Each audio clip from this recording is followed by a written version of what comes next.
Article 370 അതുപോലെ തന്നെ ഈ ഒരു യമി ഗൗതം റീസെൻ്റ് ആയിട്ട് ചെയ്ത പല മൂവീസും പ്രൊഡ്യൂസ് ചെയ്ത ആദിത്യ ധർ അതുപോലെ തന്നെ ലോകേഷ് ധർ എന്നിവർ ചേർന്ന് പ്രൊഡ്യൂസ് ചെയ്ത ഒരു മൂവിയാണ് ബാരമുല്ല എന്ന് പറയുന്ന നെറ്റ്ഫ്ലിക്സിൽ നവംബർ 7-ാം തീയതി റിലീസായ ഡയറക്റ്റ് OTT റിലീസായ ഈ ഒരു മൂവി. സോ ഒരു സിനിമ പറയുന്ന സ്റ്റോറി, അതായത് ഓരോ കുട്ടികളെ മിസ്റ്റീരിയസ് ആയിട്ടുള്ള സാഹചര്യത്തിൽ കാണാതാവുന്നു. സോ അതിൽ ഒരു MLAയുടെ മകനെയും കാണാതാകുന്നതുകൊണ്ട് ഇവർക്ക് ഒരു പ്രഷർ വരുന്നുണ്ട്. സോ അങ്ങനെ ആ ഒരു പ്രഷർ വരുമ്പോഴത്തേക്കും റിദ്വാൻ എന്ന് പറയുന്ന ഈ ഒരു ഓഫീസർ ആ ഒരു കേസ് അന്വേഷിക്കുന്നു. കണ്ടുപിടിക്കുന്ന സത്യങ്ങൾ എന്തൊക്കെയാണ് എന്നുള്ളതാണ് ഈ ഒരു സിനിമയുടെ ഒരു മിസ്റ്ററി, സസ്പെൻസ്, സൂപ്പർ നാച്ചുറൽ ആ ഒരു ജേണൽ വരുന്ന ഒരു മൂവിയാണ്. ജേണൽ അതാണെങ്കിലും സിനിമയിൽ ആദ്യം തൊട്ട് അവസാനം വരെ നമ്മൾ നോക്കുകയാണെങ്കിൽ ലാസ്റ്റ് 30 മിനിറ്റ്സ് ഒഴിച്ച് ബാക്കി എവിടെയും സിനിമ ത്രില്ലോ മിസ്റ്ററിയോ ഒന്നും തന്നെ ഫീൽ ചെയ്യിപ്പിക്കുന്നില്ല എന്നുള്ളത് സിനിമയുടെ ഒരു പ്രധാന പ്രശ്നമാണ്. കാരണം എന്ന് വെച്ചാൽ ഈ ഒരു സിനിമ കാണാൻ നല്ല ക്ഷമ വേണം.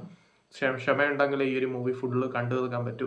ലാസ്റ്റത്തെ 30 മിനിറ്റിലാണ് ഈ ഒരു സിനിമയിലെ പല കാര്യങ്ങളുടെയും റീസൺ പറയുന്നത്.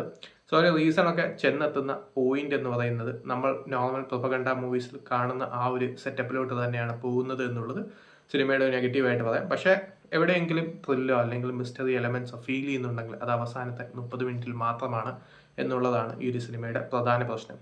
മാനവ് കോളിൻ്റെ ആണെങ്കിലും ബാക്കിയുള്ള സപ്പോർട്ടിങ് ക്യാരക്ടേഴ്സിൻ്റെ ആണെങ്കിലും പെർഫോമൻസ് എടുത്ത് പറയേണ്ട ഒന്നാണ്. സോ ആ ഒരു പെർഫോമൻസ് ആണ് സിനിമയുടെ ഏറ്റവും വലിയൊരു പോസിറ്റീവായിട്ട് മാറുന്നത്. സോ നമ്മൾ ഈ ഒരു കശ്മീരി ഫയൽസ് അങ്ങനെയുള്ള പല പല സിനിമകളിൽ കണ്ട അതേ ആ ഒരു പ്ലോട്ടിലോട്ട് തന്നെയാണ് സിനിമ എത്തുന്നത് എന്നുള്ളത് സിനിമ കണ്ടു കഴിയുമ്പോൾ നമുക്ക് മനസ്സിലാവും.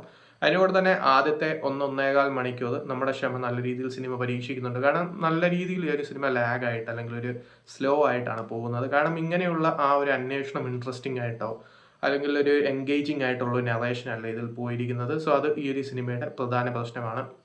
അതെല്ലാം നോക്കുകയാണെങ്കിൽ ഈ സിനിമയിലെ നേരത്തെ പറഞ്ഞ പോലെ ലാസ്റ്റ് 30 മിനിറ്റ്സ് ആണ് പിന്നെയും കുറച്ചൊക്കെ ത്രില്ല് ഫീൽ ചെയ്തത്. അതെല്ലാം നോക്കുകയാണെങ്കിൽ കാര്യമായിട്ടുള്ള സംഭവങ്ങളൊന്നുമില്ലാത്ത ഒരു മൂവിയാണ് ഈ ഒരു ബാരമുല്ല എന്ന് പറയുന്ന നെറ്റ്ഫ്ലിക്സിൽ ഇപ്പോൾ സ്ട്രീമിംഗ് അവൈലബിൾ ആയിട്ടുള്ള ഈ ഒരു മൂവി. സോ ഒരു സിനിമ താല്പര്യമുള്ളവർക്ക്, ഇങ്ങനത്തെ പ്രൊപ്പഗണ്ട മൂവീസ്, ഈ കശ്മീരി ഫയൽസ് അങ്ങനെയുള്ള സിനിമകൾക്ക് ഇഷ്ടമുള്ളവർക്ക് വേണമെങ്കിൽ കണ്ടു നോക്കാം. അതല്ലാതെ നോക്കുകയാണെങ്കിൽ സ്കിപ്പ് ചെയ്യാൻ പറ്റുന്ന ഒരു മൂവിയാണ് ബാരമുല്ല. കണ്ടിട്ട് നിങ്ങളുടെ അഭിപ്രായം പറയുക. നെറ്റ്ഫ്ലിക്സിൽ സ്ട്രീമിംഗ് അവൈലബിൾ ആണ്.